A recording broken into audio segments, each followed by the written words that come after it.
Panthers and Lions game. How did you feel about this game? Yeah, I love this game. Dan Campbell said after this game, we aren't satisfied right now. We're hungry, and when we're hungry, we're going to go out there and hunt. This is a team that last year started 1-7, then was able to rattle off 8 wins at the end of the year. I believe they won like 8 of their last 9 games. And if they won all 9 games, they would have made the playoffs. So it came down to the last week of the season after starting 1-7. And then this year, the defense has been able to not only be comparable enough to win games, they've been able to dominate in stretches. Aiden Hutchinson, wow, what a whiff by the Jaguars. I know that Aiden Hutchinson was probably like, don't draft me. I don't want to go to Jacksonville. I'm from Michigan. I played at Michigan State. I want to go ahead, or Michigan University, either one of those. But he played in Michigan, wanted to be with the Detroit Lions, and he set a record. I believe he's the first defensive end to have 4 interceptions in his first 2 years, I believe, for the Lions since 1967. So he's been a great player. A one-handed pick in this game is absolutely ridiculous. And then the offense, no Amon-Ra St. Brown, who's your number 1 option at wide receiver. And then no Jahmyr Gibbs, who's been a nice complementary piece that you picked up in the draft to go with David Montgomery.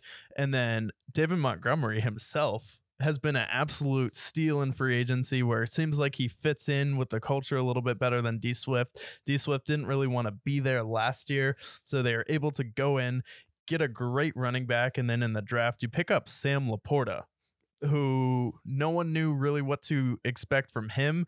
But so far, he's been one of the better tight ends in football. It seems like he has that explosiveness of someone like Travis Kelce and George Kittle, where he's really going to be able to make plays with the ball. He's a touchdown machine. Jared Goff loves throwing him the ball. And then the offensive line is definitely their strength. And Dan Campbell has really been able to build up that front 7 on defense, build offensive line out, and then you have Jameson Williams, who you're going to be working back. And the fact that you go out there, drop 42 points, where last year this is probably a game that is going to be competitive when it really shouldn't be for the Lions. I felt like it's great that they're at the point now where we're 4-1. We can go out there and dominate, and we by far look like the best team in our division because we were able to rout the Packers, and then the Bears and the Vikings, not going to be much competition for this Lions team. So like the killer instinct so far this year.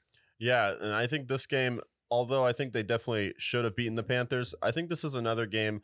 I talk a lot about hurdles with the Lions, and I feel like this is a game where you didn't have your top receiver, you didn't have Jahmyr Gibbs, and your secondary was banged up. Emmanuel Mosley out for the season.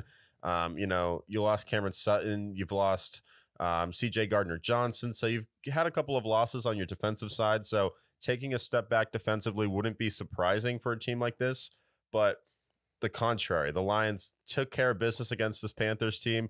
The 24 points is a bit deceiving because some touchdowns late that kind of upped that score for them, but between Josh Reynolds, between Sam Laporta having those 2 touchdowns, the flea flicker touchdown that we saw there, and then David Montgomery running all over this Panthers team.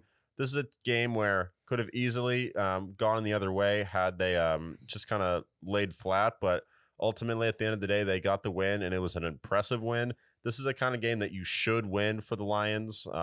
Being one of the best teams in the NFC at this point, they went out there, played a great game, had a great game plan through it all, completely dominated that Panthers offense, and really exciting for them. And then for the Panthers, 0-5 to start the season. You traded all these picks to move up to number 1 to get Bryce Young, and it's looking like it's going to be a bit of a disappointment. Bryce Young, I know that he doesn't have any weapons. His offensive line is poor, but CJ Stroud out there in Houston playing very well. Even Anthony Richardson, he got banged up, but he's been playing very well. It looks like it hasn't played well for the Panthers to this point. Yeah, it hasn't played well for the Panthers, but I saw this coming, but I didn't think they'd be this bad.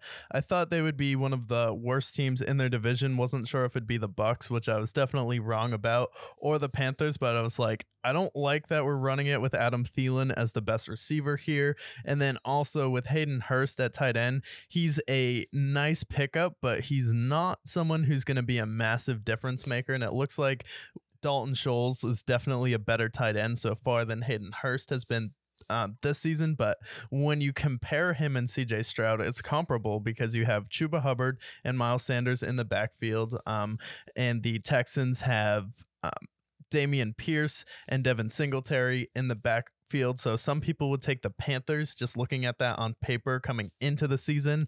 And then receiver wise, it's not like CJ Stroud has a ton of weapons where he has Bobby Trees, he has Tank Dell, John Mechie, some fine receivers, and then a few rookies coming out of the draft, but it's not like there's this massive disparity in talent. But the real difference has been coaching, where Frank Reich is just not the guy, where someone like Shane Steichen has been great for Anthony Richardson. Even when Gardner Minshew comes in that game, that offense looks a lot better and a lot more creative than the Panthers does. And Frank Reich is a fine coach. He's a fine play caller, but he's not someone that gets you ready to run through a brick wall. And when we were watching that Hard Knocks with the Colts, it's like, it was just so boring. It was so vanilla. And then you could see the difference between someone like Frank Reich and then someone like Dan Campbell, where personality wise, Dan Campbell kind of just overwhelmed Frank Reich. And it wasn't even a competition, where Frank Reich kind of just seemed like a coordinator. So I don't love this coach. It just seemed like a very safe hire, and I think it's going to come back to bite them.